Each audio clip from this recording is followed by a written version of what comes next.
Present చేసినటువంటి మా సాయి రాజేష్ గారిని మాట్లాడవలసిందిగా రిక్వెస్ట్ చేస్తున్నాం. యా, ధీరజ్ ఎస్కే తక్కువ మాట్లాడంటే నేను ఎక్కువ మాట్లాడదాం అనుకున్నా ఈరోజు. థ్యాంక్స్ చెప్పే అవకాశం, బట్ ఇద్దరు తినేశారు టైము.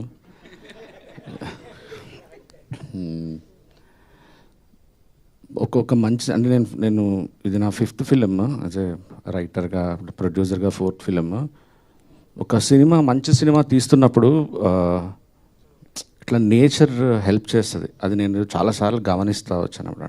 అంటే ఏదో ఒక రకంగా ఆగిపోతుంది, ఏదో ఒక రకంగా ఇంక ఇది జరగదు అనుకున్నప్పుడల్లా నేచర్ ఈ సినిమా మంచిది రావాలి అని ఒకళ్ళని పక్కన పెట్టి, లేకపోతే ఒక ఇన్సిడెంట్ ఏదో జరిగి టెక్నీషియను, యాక్టరు, టీంలో ఒక మెయిన్ కీలకమైన మెంబరు అలా జరుగుతుంటుంది.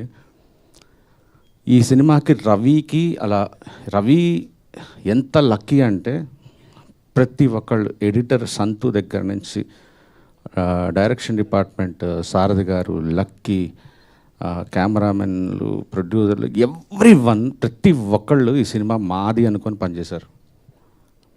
ఆఖరికి మణిశర్మ గారి టీమ్, విక్కీ అండ్ మణిశర్మ వాళ్ళ అబ్బాయి సాగర్, తర్వాత అభి, సిద్ధు, అందరూ ఈ సినిమా అర్ధరాత్రులు, రాత్రి 3-4 గంటల వరకు బ్యాక్గ్రౌండ్ స్కోర్ మీద మణిశర్మ గారు వర్క్ చేసి, మళ్ళీ పొద్దున్న 9 గంటల నుంచి కోరస్లు, లైవ్లు, ఇట్లా మేము చేయటం, అట్లా అందరూ పరిగెత్తటం, వర్క్స్ ఎలాగైనా ఈ సినిమా ఆ డేట్కి రావాలి అని.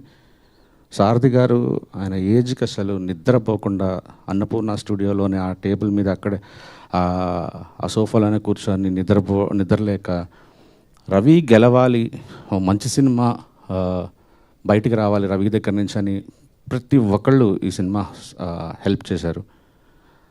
నాకు అప్పుడే తెలిసింది, అంటే నేను పర్సనల్గా నేను కూడా ఒక కో డైరెక్టర్ లాగా రవికి నాకే నేను సినిమా మంచి రేట్కి అమ్మాను, సినిమా డీసెంట్గా వర్కౌట్ అయిపోతుందని తెలిసినా కూడా నాకు ఎందుకో రవి విజన్ని చూసినప్పుడు, రవి ప్యాషన్ చూస్తున్నప్పుడు, అంటే నేను కూడా ఏదన్నా చేయాలి సినిమా కోసం అని నేను కూడా వెళ్ళి కూర్చునేవాడిని, తనకి ఏదన్నా హెల్ప్ కావాలంటే చేసేవాడిని. కారణం బేబీ తర్వాత ఒక మంచి సినిమా, ఖచ్చితంగా ఒక మంచి సినిమా అయితే ఇవాళ ఆ రేంజ్లో బ్లాక్ బస్టర్ అవన్నీ పక్కన పెడితే తిట్టించుకోవద్దు. వీళ్ళు 1 ఫిల్మ్ వండర్ గాళ్ళు కాదు. ఎస్కేఎన్ కానీ సాయి రాజేష్ కానీ వీళ్ళు మళ్ళీ రాయగలరు, మళ్ళీ మంచి సినిమా తీయగలరు అనేది లోపల చాలా ఉన్నింది నాకు. నేను అందుకే మధ్యలో చాలా ఇష్యూస్ అయినాయి ఫైనాన్షియల్గా కానీ, కొన్ని జిమ్మిక్కులు కానీ ఏవో చేసేవాళ్ళు అందరూ. నాకు ఒక కాన్ఫిడెన్స్ పక్కా ఉండేది. అంటే ఎస్కే అని చెప్పినా నేను పెద్ద టెన్షన్ తీసుకోలే. ఎందుకు తీసుకోలేదంటే నేను సూపర్ కాన్ఫిడెంట్ ఏంటంటే ఈ సినిమా నాకు చాలా ఎపిసోడ్లు, బేబీ కంటే కూడా బెస్ట్ ఫిల్మ్ అనే ఫీలింగ్ యాక్చువల్లీ. చాలా ఎపిసోడ్లు కదా, సినిమా పరంగా కూడా ఇది చాలా బేబీ కంటే కూడా మంచి సినిమా అని నేను నమ్మాను యాక్చువల్లీ. నేను కథ నేను రాసి ఉండొచ్చు, కానీ ఇంత ఓన్ చేసుకొని ఒక డైరెక్టర్ తనది కాని కదా ఓన్ చేసుకొని ఇంత అద్భుతంగా తీయటం అనేది మేబీ ఈ సినిమాకి నేను డైరెక్టర్ అయితే కూడా ఇంత బెస్ట్ వచ్చిండేది కాదు షూర్గా. నాకు మధ్యలో ఎస్కే అయినా ధీరజ్ కొద్దిగా రవి చాలా డేస్ ఎక్కువైపోతున్నాయి చూడు ఒకసారి నువ్వు అంటే, నేను ఫస్ట్ హాఫ్ చూశాను. నేను ఏదో షూటింగ్కి కూడా వెళ్ళలేదు. ఫస్ట్ హాఫ్ చూసిన వెంటనే చెప్పేశాను వదిలేసేయండి డైరెక్టర్ని, ఫుల్ ఫ్రీడమ్ ఇవ్వండి. నువ్వు ఏమాత్రం అతని వర్క్లో వేలు పెట్టినా కూడా ఒక మంచి సినిమా రాదు ఫర్ షూర్. ఇది అసలు ఈ రవికి అసలు మన బ్రెయిన్ అక్కర్లేదు ఈ సినిమాకి, వదిలేసేయండి అని చెప్పాను. ఈరోజు రవి బయట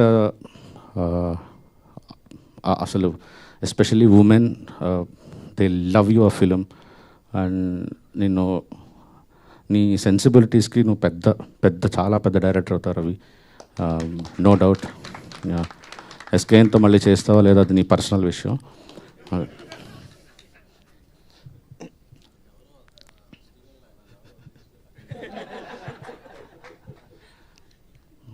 నాకు ఎంత కనెక్ట్ అయిపోయినా అంటే ఈ సినిమాకి నేను నా సొంత సినిమా లాగా ఫీలింగ్ ఉందన్నమాట. అంటే నేను కూడా నా సొంత సినిమా అంటే ప్రొడ్యూసర్గా కాదు, కథకి, పాత్రలకి.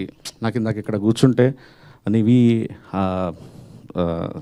వీళ్ళిద్దరిని ఇక్కడ పక్క పక్కన చూస్తుంటే బ్రెయిన్లో అనమాట, అంటే ఇప్పుడు నిజంగా రియల్ లైఫ్లో నివి ఉంటే, నివికి ఒక కష్టం వస్తే, అంటే క్లైమాక్స్ తర్వాత తెలుసు కదా, కష్టం వస్తే మళ్ళీ స్టీవెన్ రాకుండా ఉంటాడా, ఇట్లా బ్రెయిన్ చూస్తుంటాడా, తనకి ఏమైనా ప్రాబ్లం వస్తే తనకు ఆ ప్రాబ్లం ఏమైనా తీస్తుంటాడా.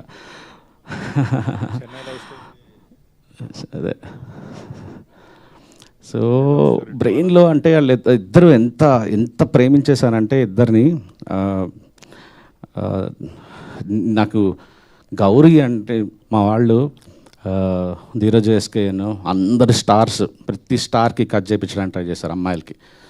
ఆ అమ్మాయి ఫామ్లోకి వచ్చింది, ఈ అమ్మాయికి వెళ్ళి కట్ చెప్పు, ఈ అమ్మాయి ఫామ్లోకి వచ్చింది, ఈ అమ్మాయికి వెళ్ళి కట్ చెప్పు అని.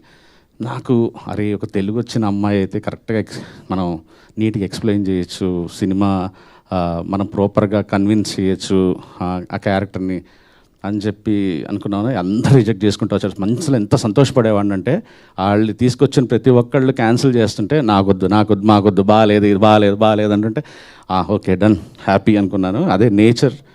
నాకు ముందు రోజు నైట్ నేను లవర్ అనే ఒక సినిమా చూశాను, అసలు ఈ అమ్మాయి కదరా అసలు నివి అనిపించింది. పక్క రోజు కథ చెప్పిన వెంటనే చెక్ పట్టుకెళ్ళిపోయింది. కథ ఎలా ఉందో కూడా చెప్పలేదు. Thank you. ఎంత కష్టపడిందంటే తను సెకండ్ హాఫ్లో మీరు చూసుంటారు ఒక సీను, లిటరల్లీ నేను ఒకరోజు ఈ అమ్మాయి ప్రిపేర్ అవుతుందా లేదా అని క్యారవాన్లోకి వెళ్తే లైట్లన్నీ ఆఫ్ చేసుకొని ఒక సాడ్ బెడ్ లిటరల్లీ ఏడుస్తుంది కూర్చొని ఆ మూడ్లో ఉండటానికి. నాకు భయం వేసింది, ఈ పిల్ల ఏంట్రా అసలు ఇంత ఇన్వాల్వ్ అయిపోయింది అని. Thank you Gauri. ఈరోజు నాకు చాలా చాలా తృప్తిగా ఉంది, నీకు ఇంత పేరు వస్తుందని ఫస్ట్ నుంచి చెప్పేవాడిని నీకు.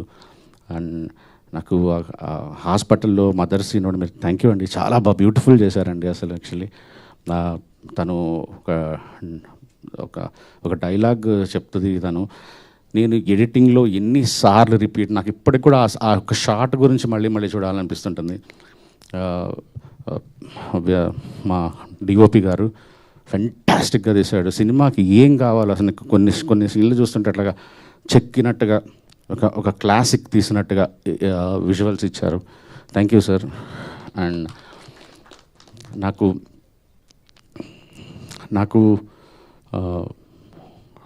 పాటలు రాసేవాళ్ళంటే వాళ్ళు ఒక చాలా పెద్ద వాళ్ళు ఎక్కడి నుంచి అలా పైనుంచి ఊడి పడతారు అనే ఒక ఫీలింగ్ ఉంటుంది అనమాట. అంటే అది మనకు సంబంధించింది కాదు, అది ఎవరు పడితే అది చేయలేరు, ఎవరో వాళ్ళు అంత చాలా వాళ్ళని ఒక లో యాంగిల్లో చూస్తాను వాళ్ళని ఇట్లాగా.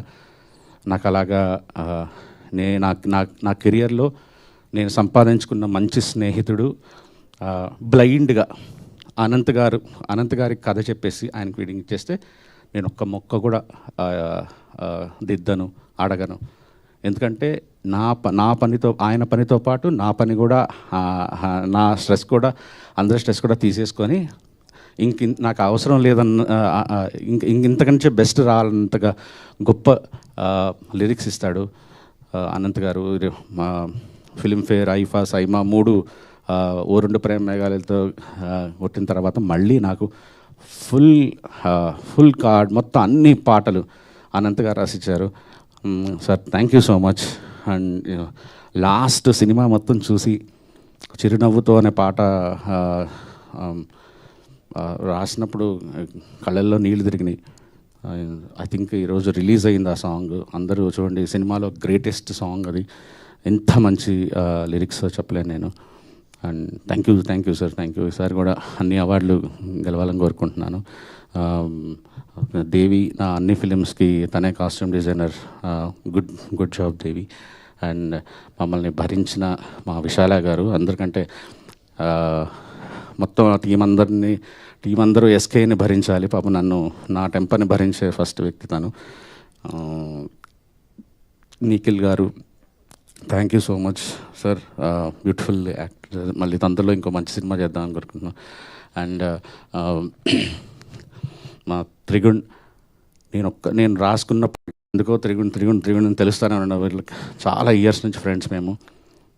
నేను చెప్పాను, నీ గౌరవం అయితే తీయను, నీ ఇమేజ్ తగ్గించను, డార్లింగ్ నా ఫ్రెండ్ నేను మోసం చేయను కదా, నన్ను నమ్మి చేసేసి అన్నాను. బట్ తను కూడా అన్ని కండిషన్స్ పెట్టలేదు. Thank you sir, people loving you in the theatre. And ఈ సినిమాకి నేను ఎస్కేఎన్ ప్రొడ్యూసర్లు అనుకుంటాం, కానీ Dheeraj is the real producer. నిజంగా అంటే ఊరిని ఏం పని చేయించుకోలేదు, ఆయన కూడా షేర్ ఉంది సినిమాలో. ఎందుకంటే ఈరోజు నేను ఎస్కేఎన్ అసలు అట్లా ఏం జరుగుతుందో కూడా మాకు తెలియదు. ఎవ్రీథింగ్ డీల్ చేశాడు ధీరజ్. ఇది చాలా కష్టం సాయి రాజేష్ ఎస్కేఎన్ని భరించడం అనేది, ఎస్పెషల్లీ రిలీజ్ టైంలో. ధీరజ్ నిజంగా ఎస్కేఎన్తో పాటు నేను చెప్తున్నాను, ధీరజ్ని సంపాదించుకోవడం నా అదృష్టం. ఒక ఫ్రెండ్ని. ధీరజ్ నా ప్రతి ప్రాజెక్ట్లో ఉండాలని మనస్ఫూర్తిగా నేనే కోరుకుంటాను, ధీరజ్ కోరుకోనక్కర్లేదు.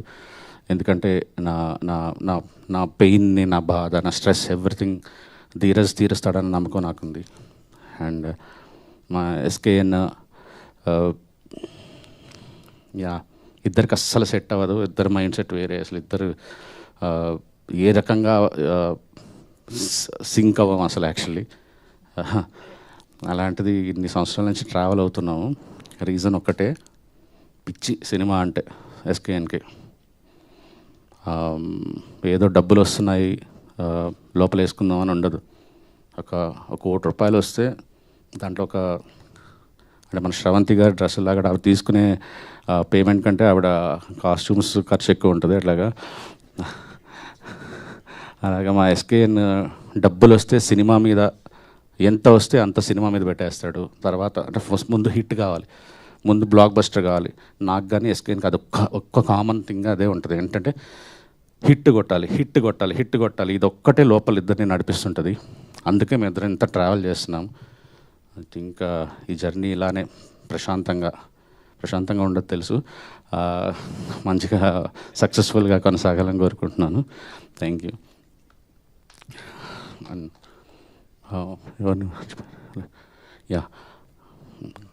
కిరణ్ గారు,